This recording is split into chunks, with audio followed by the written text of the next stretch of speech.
睡觉刚醒来会比较激烈。为确诊康复者开特别门诊，正是因为 Omicron 疫情造成长新冠后遗症的人已经突破3位数。有人会喘，更多人是频繁咳嗽，身体比较疲倦啊，头晕重啊。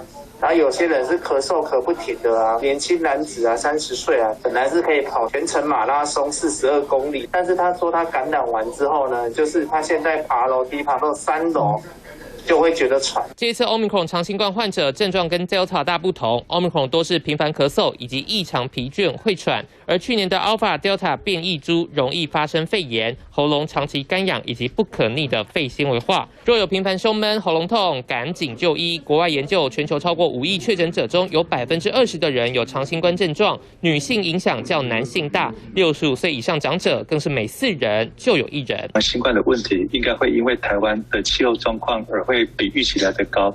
台湾最近的温度、湿度的差异，包含下雨，都使得许多人的居家环境过敏以及空气污染，造成呼吸道的破坏不容易改善。台湾潮湿环境本来就对呼吸道不利，加上长新冠症状恐怕加剧。除了透过中医食疗调整，有些还得搭配神经内科药物或是止咳化痰药、气喘药缓解。新冠病毒真是令人讨厌。30分林文联播台北报道。